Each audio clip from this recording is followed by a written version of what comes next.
tutti, nel tutorial di oggi vi mostro il mio modo, il modo che ho pensato per evitare questo gradino che c'è quando cambiamo colore nei nostri amigurumi e stiamo lavorando a spirale.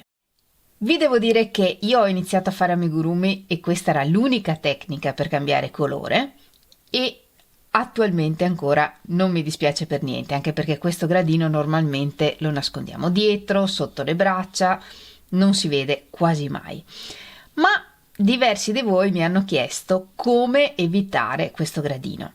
Esistono vari sistemi per farlo, però vi devo dire la verità, li trovo tutti abbastanza macchinosi e così pensa e ripensa ho trovato questo metodo che personalmente ho inventato, poi non so se ci aveva già pensato qualcun altro al mondo, siamo veramente in tanti, e quindi ve lo propongo. Vediamo quindi velocemente come fare questo cambio di colore quasi perfetto. Supponiamo di essere arrivati al punto in cui dobbiamo cambiare colore. Può essere alla fine del giro oppure durante un giro, questo non ha importanza. Lavoriamo l'ultimo punto che dobbiamo lavorare con il primo colore e tagliamo il filo. Infiliamo il filo in un ago senza punta e facciamo la chiusura invisibile. Questo è l'ultimo punto che abbiamo lavorato, saltiamo un punto e nel successivo entriamo in tutto il punto con l'ago e torniamo al centro dell'ultimo punto che abbiamo lavorato. Entriamo da dove arriva il filo.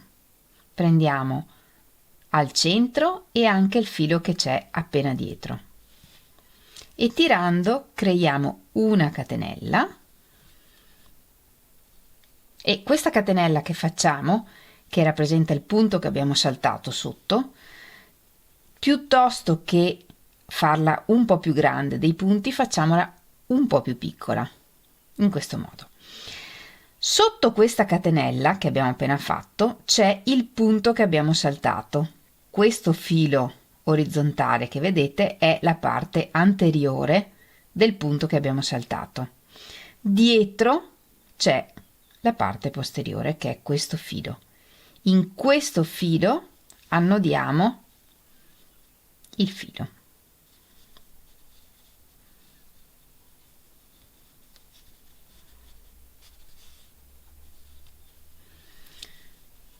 E così sul davanti questo filo orizzontale, che è l'unica cosa che vediamo che non dovrebbe esserci, si nasconde leggermente avendo fatto il nodino sulla parte dietro. Ed ora non ci resta che agganciare il nuovo colore. Facciamo un nodino iniziale con il nuovo colore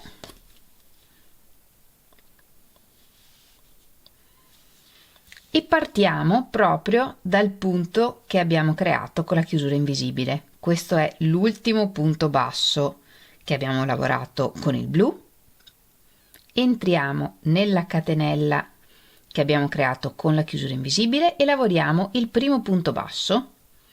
Portiamo fuori il filo sull'uncinetto e chiudiamo il punto. E questo è il primo punto del giro. Lavoriamo tutto il giro normalmente, seguendo lo schema che dobbiamo lavorare. E quando mancano 4-5 punti alla fine del giro, nascondiamo il filo iniziale, mettendolo dietro al lavoro e lavorandolo in mezzo ai punti. Così. In questo modo l'inizio del primo giro giallo sarà perfetto. Se vogliamo tiriamo leggermente questo filo e il nodino iniziale si nasconde quando lavoriamo il primo punto del giro successivo. Così.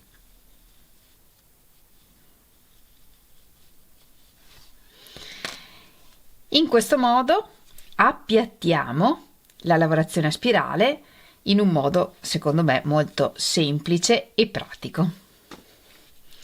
Il risultato è questo. Ovviamente un occhio super attento ed esperto può notare che qui c'è qualcosa di diverso, ma sicuramente otteniamo un risultato molto più preciso rispetto al netto gradino della lavorazione a spirale che abbiamo normalmente.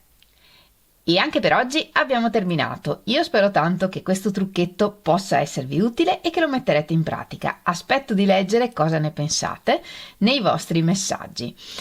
Se vi è piaciuto il tutorial non dimenticate di regalarmi il vostro like e di iscrivervi al canale se vi piace quello che faccio.